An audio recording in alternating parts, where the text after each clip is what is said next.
We stand on the threshold of a great new age of exploration. Its ultimate destination, the furthest reaches of the universe. 3, 2, 1.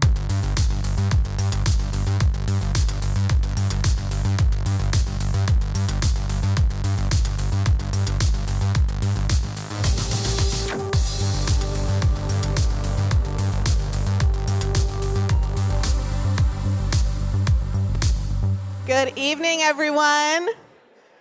Good evening, good evening. How are we doing? Good to see you all. Welcome to the Frontier. Welcome to RTP180.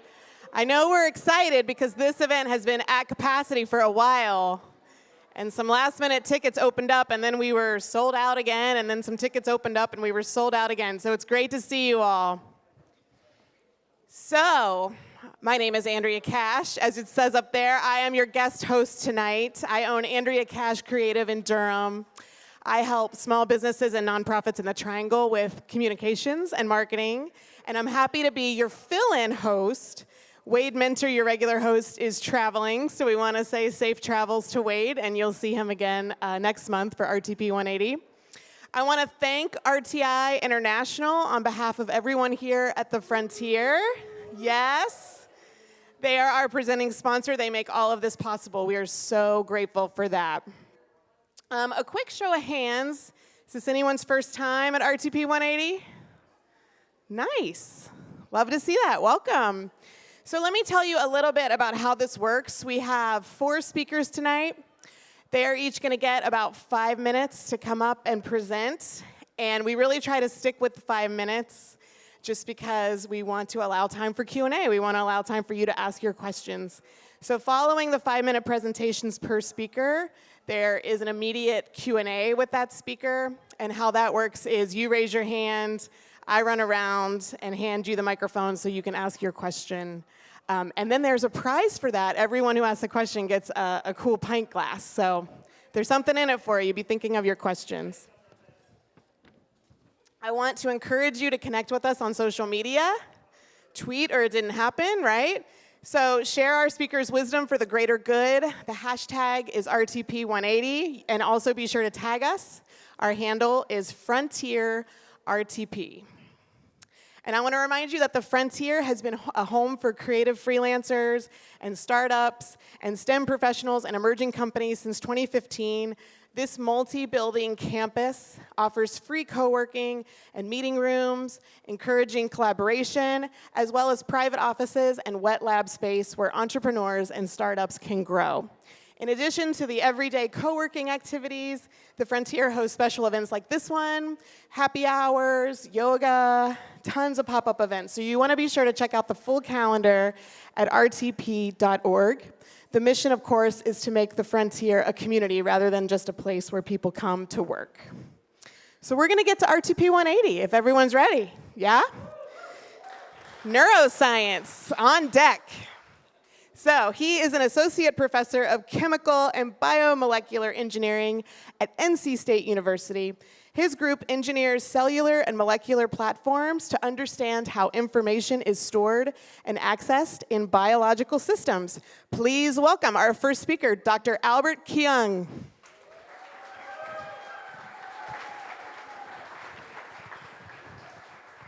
All right, thanks everybody. It's great to be here. So I'm going to start with a decidedly non-science story that often pops into my head actually when I'm thinking about a new project. So about 10 years ago, I was doing a postdoc up in Boston, actually where my parents still live. I was having dinner with my parents, and my mom had just made a really delicious dish. It's kind of eggs hard-boiled in a soy sauce-based broth. And she was recounting, she was saying, oh, this is your dad's favorite dish. And I looked at my dad, and he looked at us a little sheepishly and said, maybe after 30 years of marriage I can say this, but I don't really like eggs. And my mom was like, what? But you always eat it so quickly. For like from the first time I made it for you until now, you always eat it really, really fast. He's like, well, the first time you made it for me, we were dating, and I wanted you to keep dating me. And then after that, somebody you love makes you something to eat, you eat it. So anyways, it's not science related, except that it pops into my head a lot because observation is really useful and important in science, right? But we can run into some quandaries with correlation. Basically, in this case, my dad always ate these eggs really, really fast, but you can come up with several different conclusions from that, or interpretations. One is that he really likes the eggs, or another interpretation is he really loves my mom, right? So this gets me thinking a lot about approaches in our group because the human brain is super complex, and it's very hard to study. We can observe it in postmortem tissue. After somebody dies, you can take the brain and slice it up, image it, study the anatomy. There are some really advanced non-invasive methods to image and study the brain now. And those have given us tremendous insight and continue to be super important. But it'd be really nice if we also had a complementary method where you could experiment, right? Perturb, modify, and see how parts of the brain respond in a molecular and cellular level. So that's what I'm going to tell you about today, kind of a new model that I think will be complementary to a lot of the really advanced imaging techniques that we have today. So you can take cells, skin cells or blood cells from an adult person, and you can reprogram them into something called stem cells. And you can use what we call reprogramming factors to do this. And these stem cells can then make those little tissues over there called human cerebral organoids. And I put a little penny there to give you some sense of scale, so they're usually a few millimeters in diameter. Now, what are great about these are that they're pretty easy to make in the lab. You can generate them from adult people with different types of diseases, different backgrounds and genotypes. And they contain, if you slice them open and zoom in and stain different cells with different colors, you can see that they have a lot of different cell types, so over tens of different types of neurons, astrocytes, progenitor cells, and they can form some polarized type structures as well that are reminiscent of the type of structures that you see in their brain. The other advantages are that they don't think, right? They're not making neural connections at the level that you can, that it would be concerning ethically.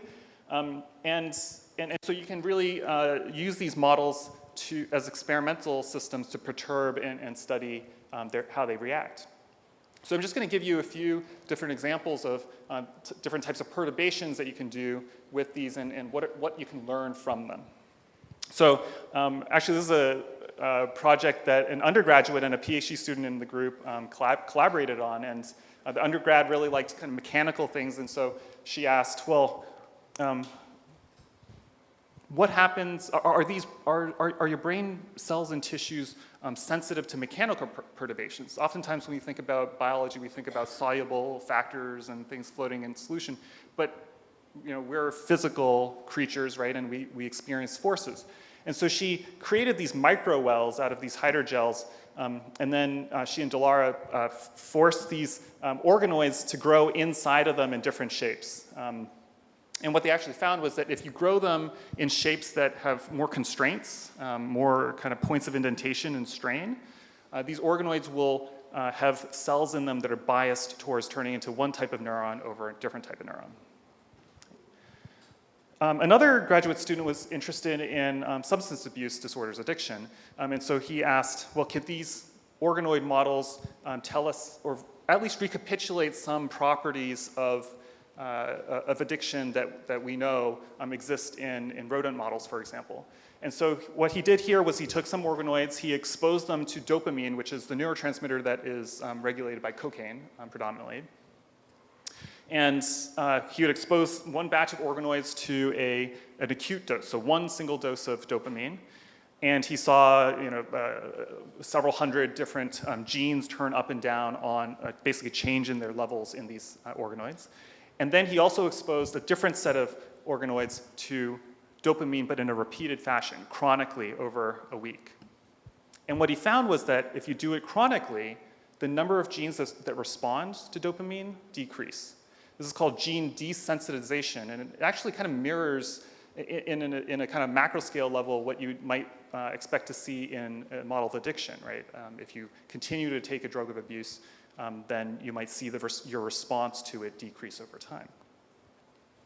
And then the last example I give you is you can create organoids out of cells from people with different types of diseases or disorders. So our lab is particularly interested in a neurodevelopmental disorder called Angelman Syndrome.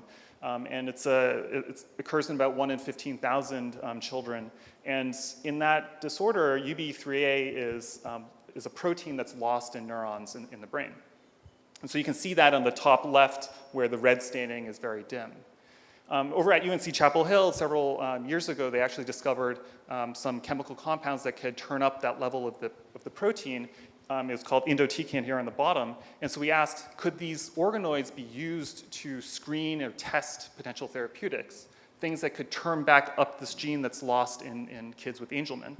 And indeed, you can see that when you add this chemical compound, you can see this rescue in the level of this protein.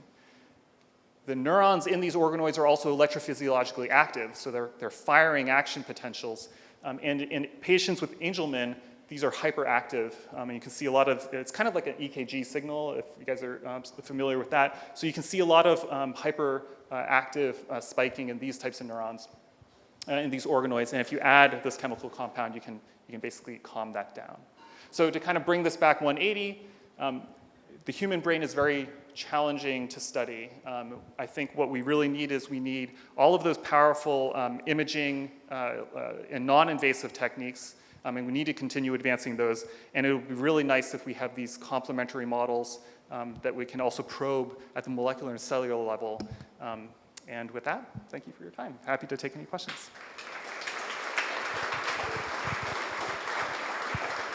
Question. I see a hand right here.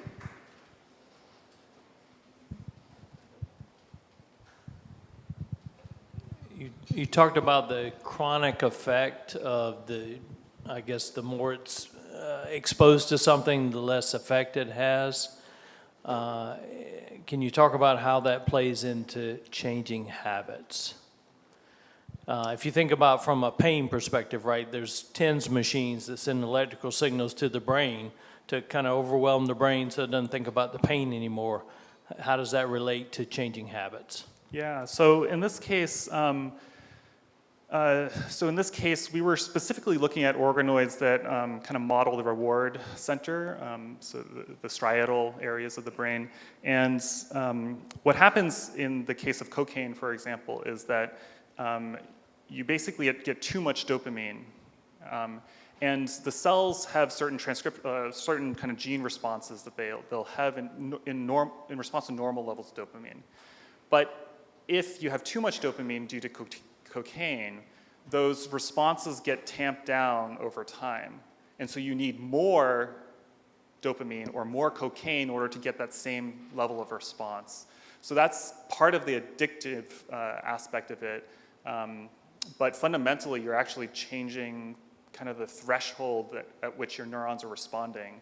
And that's, I think, a major problem underlying kind of molecular, cellular mechanism underlying substance abuse. See a question right here. So I heard you say that there were the samples you're taking for stem cells do not form the neural connections. So I'm wondering if you have been attempting to sample brain cells and glial cells. I don't know if your research is moving in that direction, or how are you mimicking the brain part of activity in your research? Yeah. So this is there's ethical considerations that we have to have. So we think about that a lot, and how far do we want to advance these models, right? So there's work where including in our group, where we're interested in fusing organoids that kind of mimic different parts of the brain to try to understand those connections and how they interact. And so you often see maybe like 1 to 3 levels of neurons kind of connecting.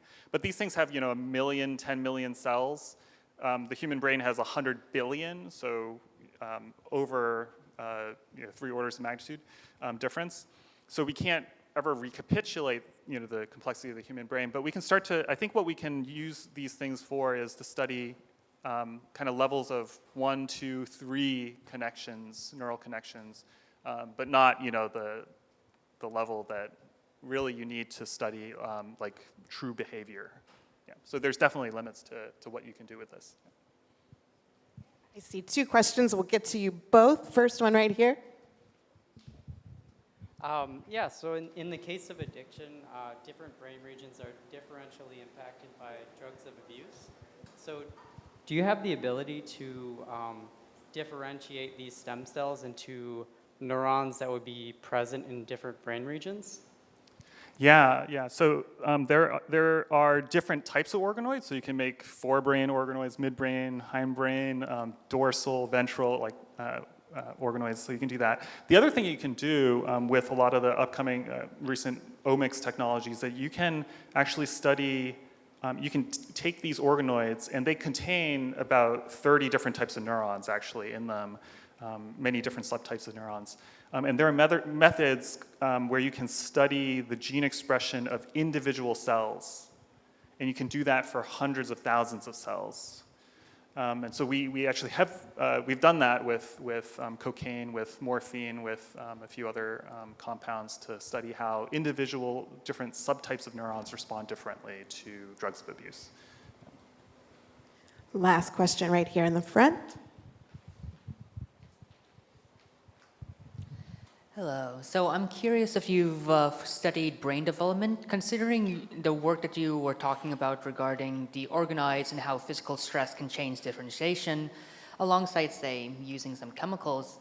Has your lab done work on brain development and using organoid differentiation in comparison to brain development, or are the 2 subjects just too different to study by comparison?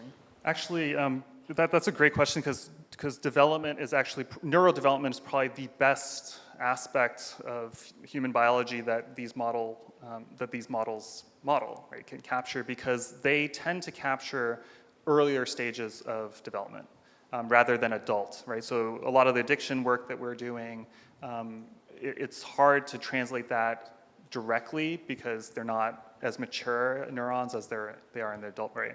So the neurodevelopmental aspect is really key, and people have done things where they've compared like the characteristics of these cells with early neurodevelopment in humans, and they found a lot of similarities, basically. And one of the useful things that we found is with Angelman Syndrome, one of the key questions in that disorder is, when do you need to treat the kids? So if we develop a therapy, when, is treating them at 1 year old enough? Sometimes we don't diagnose children early enough to be able to treat that early. So one of the things that these organoids showed us was when this protein that is lost is actually lost. And at what point can we reactivate it? So we actually use these models to figure out kind of that therapeutic time window at which therapeutic treatment might have the most impact. So definitely neurodevelopment is important. Yeah. Thank you so much, Dr. Albert Kyung. Thank you. Great job.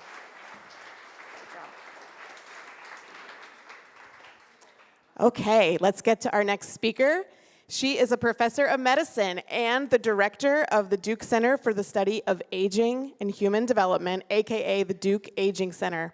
She's also co-director of the Duke UNC Alzheimer's Disease Research Center. Let's give it up for Dr. Heather Whitson.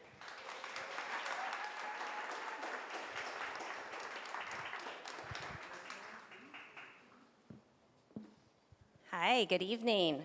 So I'm going to tell you about why the Duke UNC Alzheimer's Disease Center is studying people who do not have Alzheimer's disease. But first, I want to ask you to think to yourself, where did you find your calling? And I'm going to tell you something that's kind of cheesy, which is that when I was in high school, this is true, I came across a quote, which was that your calling is the place where your great gladness and one of the world's great hungers meet. And so I went off to college with this sort of hope in my heart that I would find my calling. And I did. I found it at this place, which is, anybody recognize it, know it? It's the Memory Disorders Dementia Living Residence of the Palo Alto VA Hospital. So it's a place where people, veterans living with dementia, live and are cared for. And I loved it. I volunteered there, and I loved the hours that I spent there. And as a biology major, I was also really fascinated and curious by what was going on in the brains of these patients that I was interacting with. So I felt that sense of gladness. And I was also very aware that dementia rates were increasing at staggering rates. And so it felt also like a place that was probably one of the world's great hungers. But my next lesson in dementia was personal. So this is me, young me, graduating from college. This is my mom and dad, who are here tonight, as well as my 83-year-old grandmother, who had traveled from Arkansas to come and see me graduate from Stanford. And it was a great trip, full of wonderful memories, but it was also the trip when it became very clear to my family that my grandmother had dementia. And prior to that, the sort of forgetfulness and memory changes we had attributed to her age or some grief because of the loss of my grandfather, but on this trip it was clear it was something more, and shortly thereafter she was diagnosed with Alzheimer's disease, and 7 years later, by the time that she died, she was receiving 24/7 care and really didn't recognize most of the family. But the thing that I know now that I didn't know then was that the changes that had been happening in her brain had been happening for years to decades prior to that trip to California. So many of you probably know that the proteins that are associated with Alzheimer's disease are amyloid and tau, and those accumulate in and around the neurons of the brain. And even though they accumulate for several years, we think, before the cognitive symptoms often manifest in most people, but now we know that even before that, the way that the brain metabolizes energy changes. We know that years and decades before that, it seems like there are activations and changes in the immune cells of the brain, the microglia, the astrocytes, and also in the vasculature of the brain that seem to precede that. So increasingly, it's become clear that we're all born with a certain genetic propensity for Alzheimer's disease. In fact, most of you might know that the gene that's most associated with risk of Alzheimer's disease is the Apoe gene, a single locus. And that link between the Apoe gene and Alzheimer's disease was actually discovered here in the Research Triangle. So it was somebody named Alan Rosas, who was a professor at Duke and also worked at GSK. So we know that you're born with that gene, and now we know hundreds of others that are implicated as well. But for most people, you live 6, 7, 8 decades before the disease manifests. So we're very interested in what happens in this period of time between when you're born. What's the role of comorbidities, things like high blood pressure, obesity, even vision and hearing loss that have been linked to your risk of Alzheimer's disease? What's the risk of biological aging? And by that I mean those molecular and cellular changes that happen with time and occur in every cell of the body, affecting the function of every tissue. And then what about exposures and lifestyle choices like diet and exercise, and exposures like environmental toxins, pathogens that we know activate our immune system, and more chronic exposures that activate our immune system like poverty, racism. So we're very interested in these questions, and we think these questions are the next era of Alzheimer's disease research because it's where so many opportunities are to intervene before the amyloid and tau and before the symptoms of memory loss. But there are some big problems with the current evidence base. So one big problem is that most of the studies that have previously studied Alzheimer's disease have enrolled people who had Alzheimer's disease. Now that's not that surprising, right? If you wanted to study Alzheimer's disease, you'd go out and enroll people that have Alzheimer's disease, and maybe some controls who are age-matched peers that don't have the disease.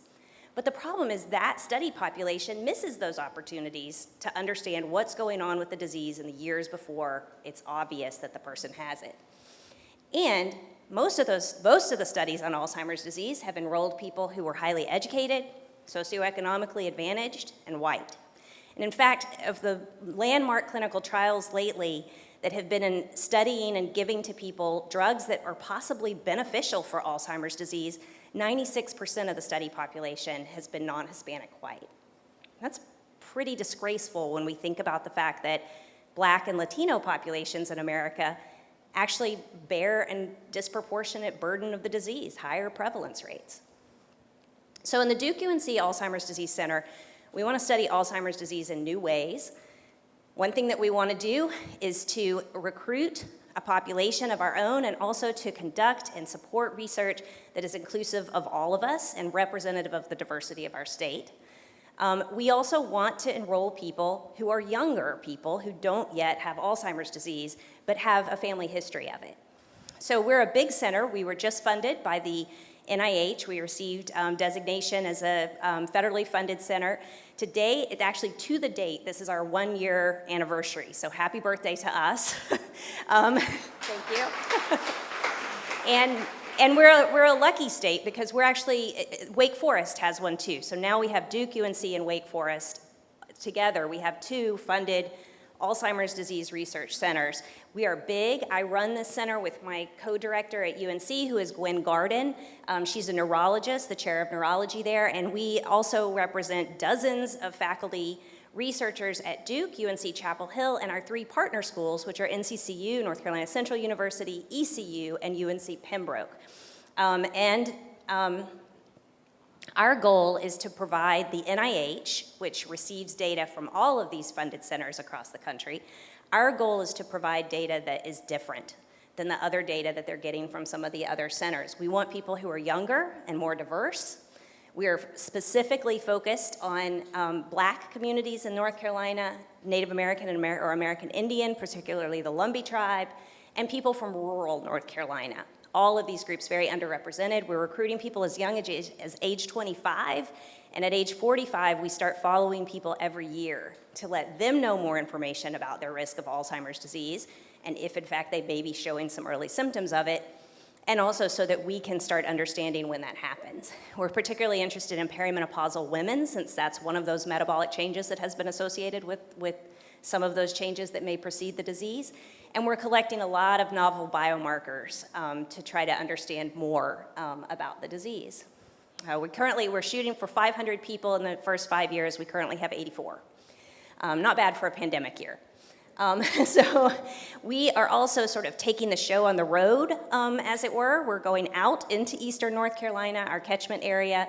We're doing public awareness, we're doing educational events, really trying to show people, again, starting at very early ages, the importance of brain health, and also to start to talk about the importance of being in the research that can make you both a beneficiary of the research and also a contributor for future generations. We're also very committed to hiring and training a next generation of research workers that will also be more diverse and reflective of the state.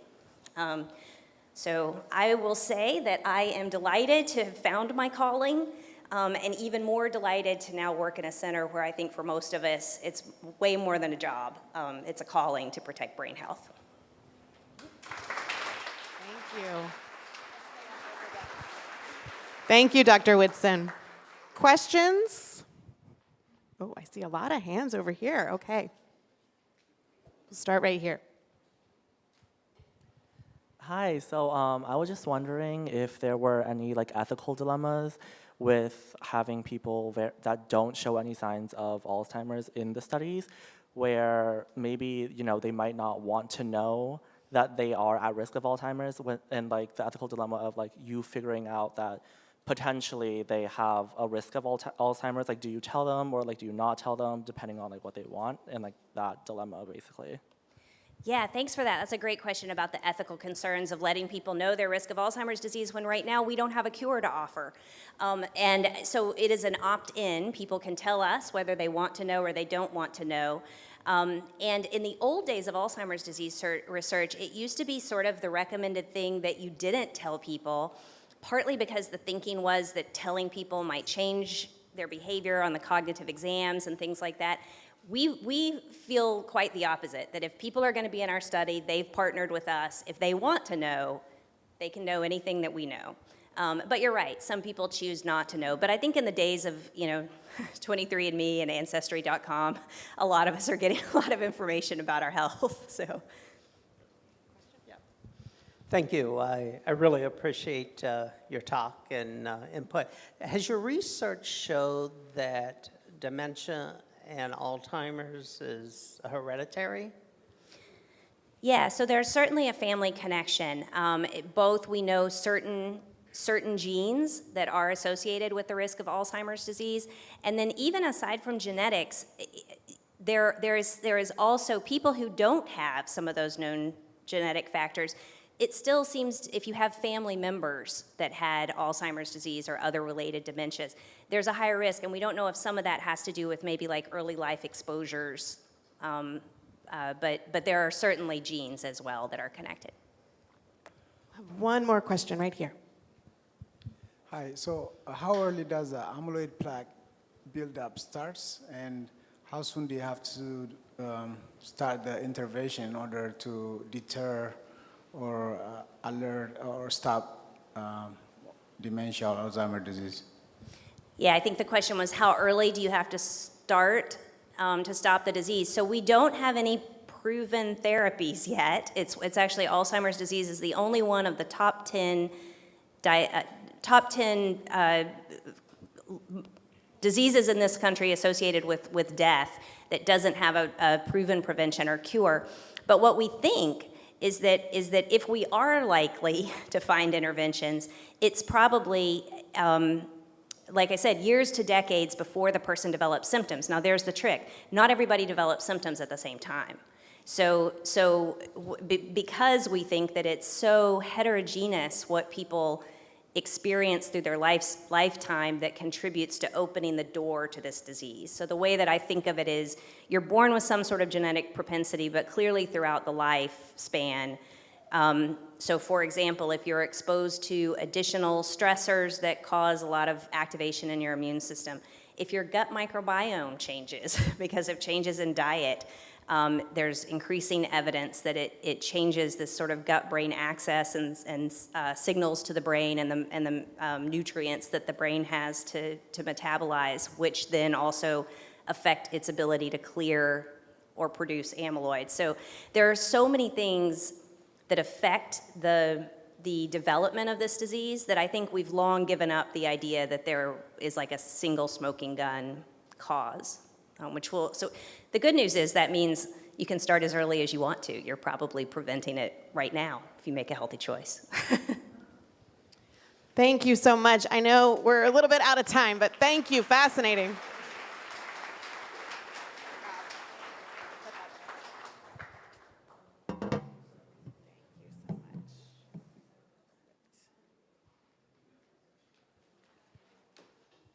Okay, we'll keep it moving right along. He is a tenured faculty member at NC Central's Neuroscience program and Department of Chemistry and Biochemistry. He also has a joint appointment with UNC Pharmacology and Duke Pathology. Please welcome Dr. Somnath Mukhopadhyay.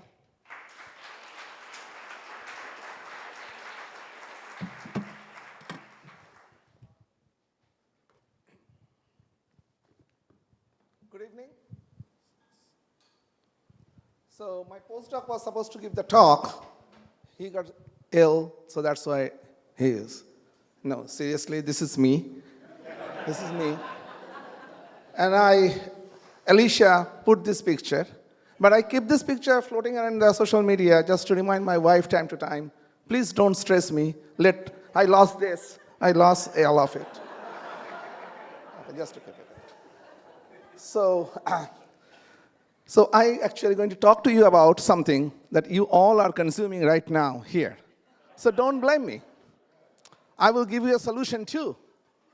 So yes, my talk is say no to booze and pot, because I'm working on this area for the last 20 years, starting in the Midwest in St. Louis.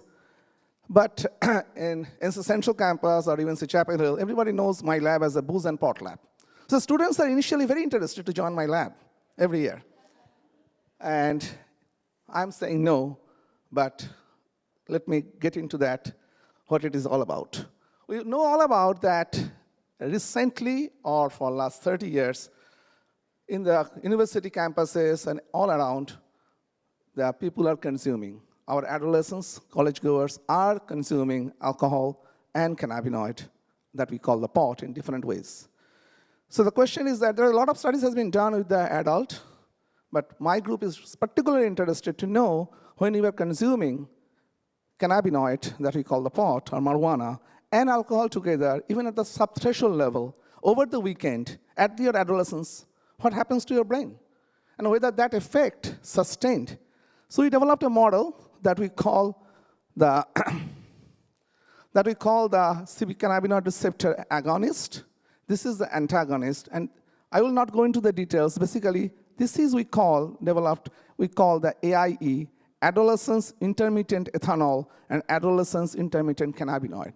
That means it mimics what happens in the dorm scenario.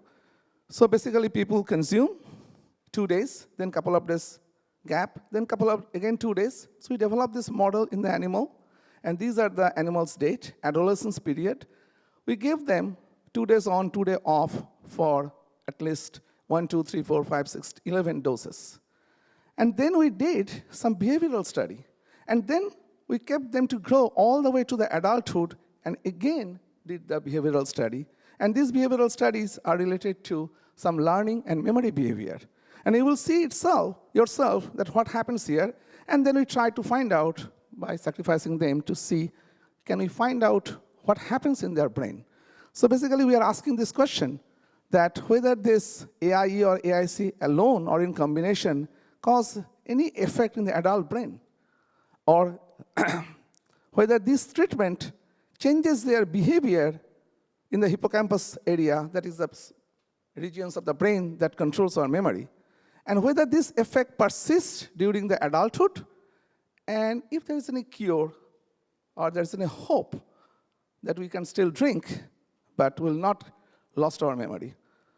So this is you will see that there are 2 sets of data here quickly, and we'll not go into the details. This is the behavior that we measured, where we call the spatial memory or YMS test, where you can see that this is right after the treatment, and this is the alcohol, cannabinoid, and together, and see there is a decrease. This group of animals did not get this, and there is a decrease in their spatial memory function. And when this CB1 receptor antagonist, that's a drug that I'm calling SR1, is given along with them, none of them has that impact. They maintain their behavior, or learning behavior, same as the control group. But look at this, what happened. This is very important. This happened in the age adolescent.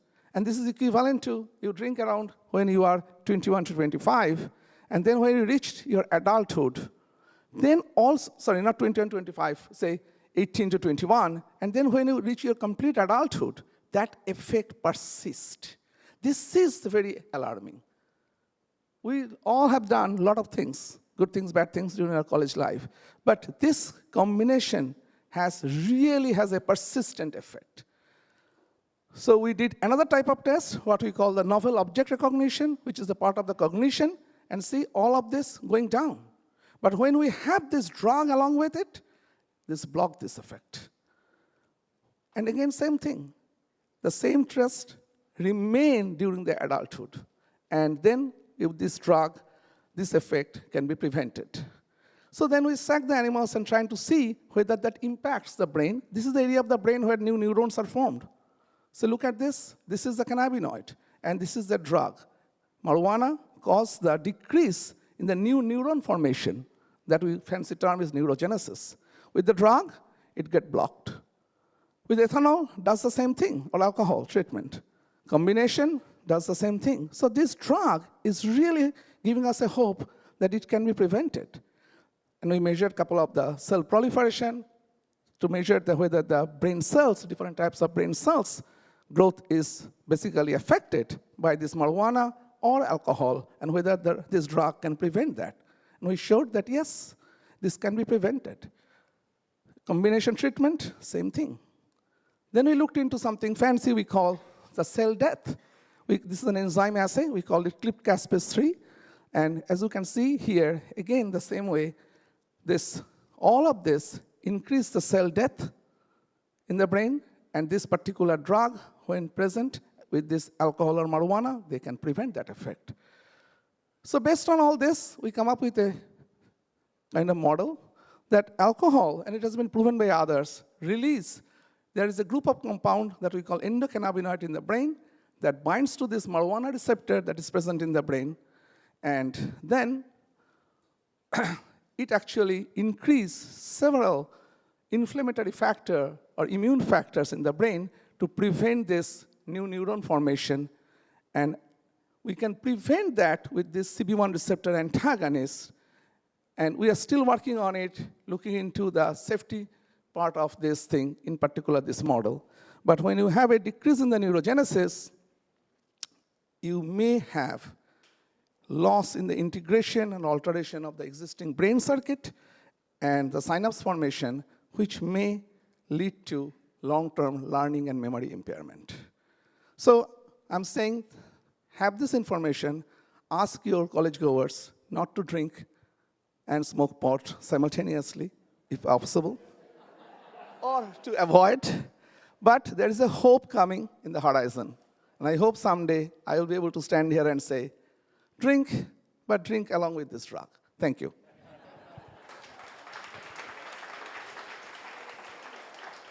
Thank you. Just say no. I remember that from being in elementary school. Who had a question over here? I'll go back here. Here. Oh, over here. So what is the role of adult neurogenesis in the brain? What does it do? I mean, is it necessary? Great questions. So we lost, as soon as we reach the adulthood, every day we are losing almost anywhere between 15 to 20K neuron.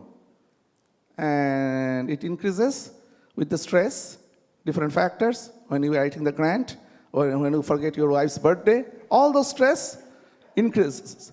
There are certain areas of the brain, though, and neuron is one of the type of the cells in our body that doesn't divide from 1 to 2, 2 to 4. There are certain areas of the brain where new neuron from the mother neuron or neuronal stem cells still generates. There are specifically 2 areas that has been proven how this 400 or 500 neuron per day can integrate with the existing circuit is a big question. Some people in the field don't think that they're important, but in the last 10 years, it has been proven that they are playing a very important role. It is more like that certain part of your house circuitry is damaged. Now you bring the new circuitry and you're trying to integrate that. So we are still learning this adult neurogenesis and its role in the addiction area or learning and memory. But definitely there are now proof that this adult neurogenesis plays a very important role regulating the hippocampal learning and memory function. Hi, I have a couple questions. Did you look at different timing of giving this drug? Does it have to be simultaneous with the consumption? Can it be afterwards? And also, is there a difference between if you're only having alcohol, only having pot, or is it the combination of the two that causes what you've been seeing? Great questions. Yes, we have tested 5 different treatment exposure window and how early we can start it to have this effect. So I'm just showing you the one piece of data that is definitely we proved that. But yes, across the board, early time point exposure or individual exposure with alcohol and cannabis, there may be a little bit difference, but overall qualitatively, they produce the same effect. I'm going to move a little bit just to keep equity in mind here, right? We'll go right here. You know, having lived in Northern California for 10 years, I met a lot of pot smokers, and one of the reasons, you know, why they smoke pot is because it increases creativity. Have you, you know, been able to determine that on a molecular level at all?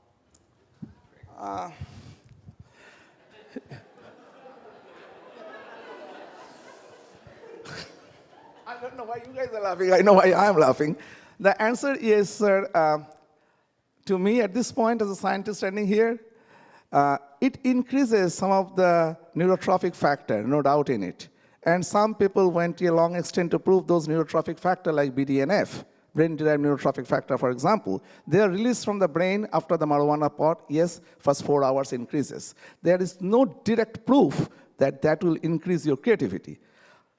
That's where I will stop to say, I have no scientific proof that it increases the creativity. There is some anecdotal data to suggest that, not necessarily, but I will say only it causes more damage than the creativity. Thank you. I think we're out of time, but I'm sure you'll stick around for some questions later. Sure. Anybody want to ask me a question? I'll be glad to. Thank you.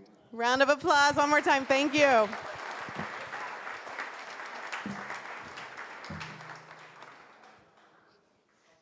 Curiosity abounds here at RTP 180. It's fantastic.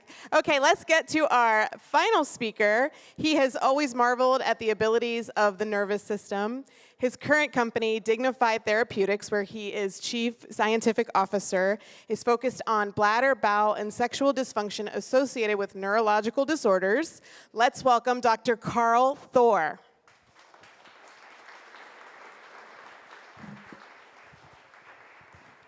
Thank you very much. I appreciate y'all coming and giving a talk about the bladder after you've been sitting for an hour after drinking beer. It's a little bit torture, so I don't expect too many questions at the end. So we're going to talk about control of the bladder, neural control. And one thing I'd like you to keep in mind through the talk is that you can walk at about 1 year of age. You can start to talk at 1 year of age. But to control your bladder and bowel requires you to reach the age of 2 to 3. Why does that happen? That's kind of crazy when there's only 2 functions for what the bladder should do, for example. It's a reservoir. It holds urine in the bladder. There's an outlet called the urethra, and there's a valve in there, the sphincter. It's a very simple function, but all 3 divisions of the peripheral nervous system, the parasympathetic, sympathetic, and somatic system, innervate the lower urinary tract. The parasympathetic makes the bladder contract. The sympathetic makes the bladder relax, the opposite, and it contracts the sphincter, and the somatic closes the rhabdosphincter. Now, you can't have all those nerves working at the same time or it's be completely dysfunctional. So that activity is controlled by reflexes in the central nervous system.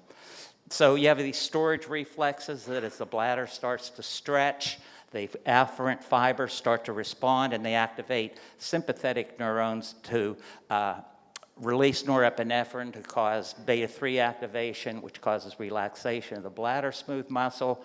Norepi activates the alpha-1 receptor to cause constriction of the urethra. That helps you prevent urine loss. In addition, these same receptors activate your somatic system to make your external sphincter tighten. And when the bladder is, you also have voluntary control. So if you're writing your name in the snow and you want to stop, and then so you can get your second name in there, well, that's your voluntary control of your external sphincter. It's also activated when you cough, laugh, or sneeze. Now, when the bladder gets distended to the point that it's starting to reach its maximum capacity, these stretch receptors tell the periaqueductal gray, hey, we're getting full here. Periaqueductal gray then tells the rest of the brain, hey, we got to take care of this situation. The brain says, okay, and the periaqueductal gray then activates the pontine micturition center, which then descends to activate the parasympathetics, which makes the bladder contract. In addition, this pontine micturition center really coordinates that contraction with relaxation of the urethra and the sphincter by inhibiting the storage reflexes. So this is a sagittal section diagram through the entire central nervous system. And these neurons that control, these neurons that control the bladder, the sphincter motor neurons are known as nucleus, and the parasympathetic neurons, they're in the sacral spinal cord, the very distal end of the cord. The sympathetics are at the upper lumbar level, and then these pontine micturition center and the periaqueductal gray that are so important for coordinating activity, they're all the way up in the brainstem. Now, those are the relay places for these reflexes, but superimposed on all of those reflexes are inputs from the basal ganglia, and one of the first symptoms of Parkinson's disease is actually bladder and bowel dysfunction. You also have the medial prefrontal cortex, and one of the first symptoms of microvascular accidents, mini strokes in the prefrontal is, again, bladder and bowel dysfunction. Then, of course, you have all the rest of the hypothalamic and monoamine cell groups that all regulate this entire pathway. And this is sort of the connectome for the bladder control. As you can see, it's pretty complicated. So with that in mind, whenever you have a spinal cord damage, of course, the bladder loses its ability to tell the brain it's getting full. The brain loses the ability to activate these sacral reflexes. The inhibition of the storage reflexes is gone, and all you're left with are the storage reflexes functioning. And so, of course, when the storage reflex function, you can't void. So these people have are unable to void. After a few weeks of the bladder being overfilled and distended, it gets irritated, pissed off, and these C fibers will start to then activate these parasympathetic neurons, but they're very weakly activated and it's not coordinated, and they still have problems with their bladder being overactive, but they still can't void completely. So over 2/3 of people with spinal cord injury require inserting a catheter through their urethra into the bladder to drain the fluid, which isn't any fun if you've had it done. And to bowel void, they actually have to stick their fingers in their rectum and swirl the finger around to stimulate the mechanoreceptors in the rectum, to activate the colon, to push the stool down, and then they have to manually extract it. They use enemas and they use suppositories to help facilitate this activity, but it's still a terrible way to deal with the problem.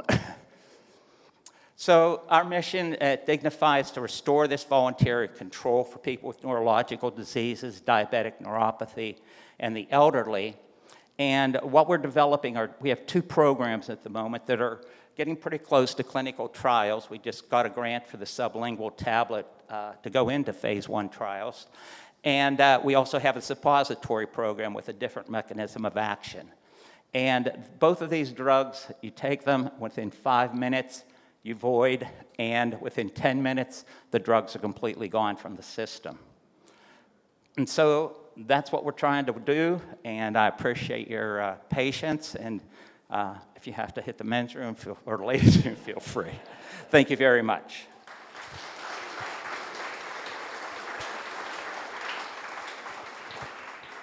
Are there questions over here? I've been neglecting this side of the room. Now I'm putting them on the spot. There we go. Bold person. Here you go. So is there a genetic component with the ability or disability to void from the time, like bedwetters or kids that can't hold it, that continues into adulthood? There are no known genetic factors that are correlated with bladder and bowel conditions that I'm aware of. Nocturnal enuresis is still a mystery. It is associated with later some mental illness, that sort of thing, but it really hasn't been tied together.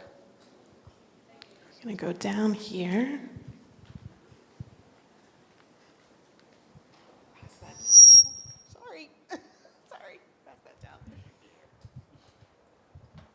Hi, I believe there are some advances in using vagus nerve stimulation, like devices that are actually implanted to treat incontinence and other bladder control problems.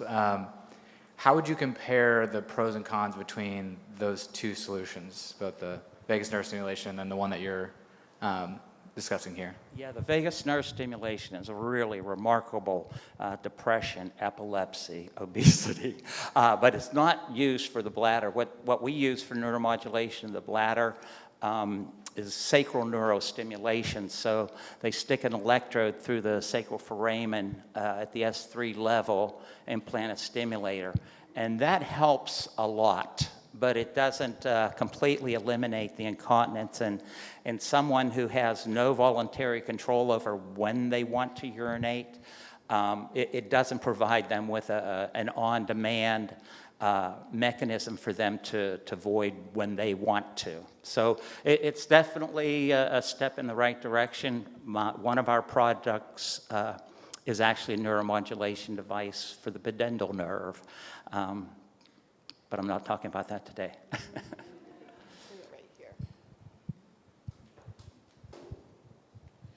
Yes, I have a question in regards to a lot of times with parents, women who have children or have multiple children and or don't have children, but still have trouble when they get in their later years to control their bladder.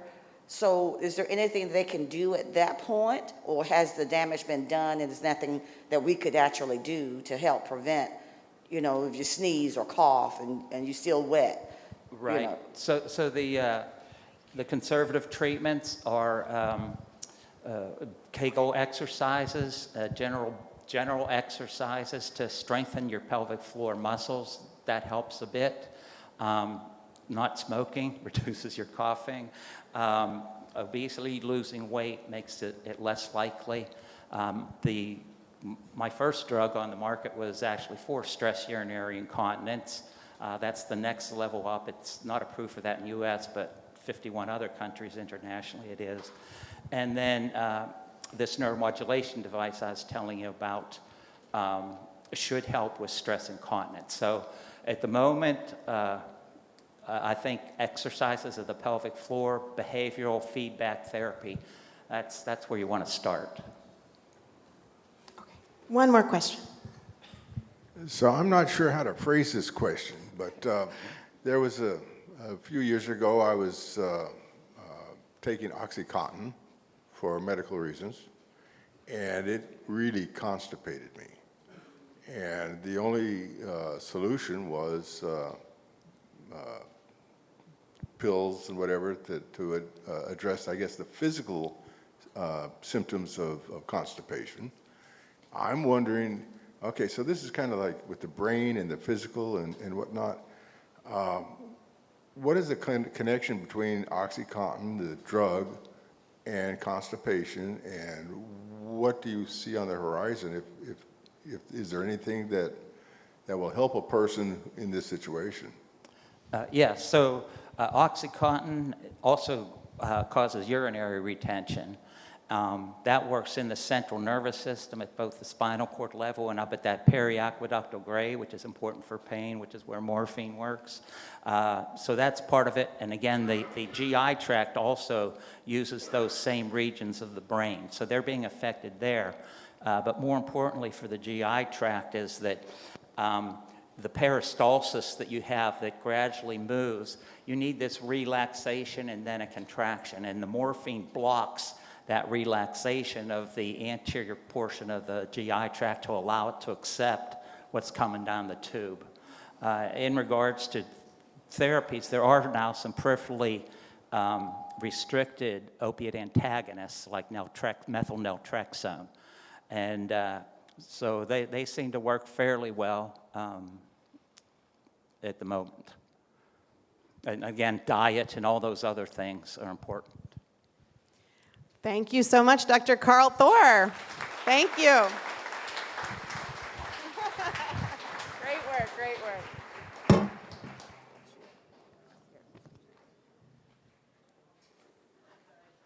And that is RTP 180. Did you all enjoy it? Certainly learned a lot. Always educational. I want to thank once again RTI International for being our sponsor. Let's hear it for these speakers one more time. Excellent work. We would love it if you would join us next month, October 20th. The topic is going to be forensic science. I know that will be a popular one. I want to thank all of you for being here. We're going to open the bar back up. I'm sure there's going to be a line for the restrooms. Thank you. Good night.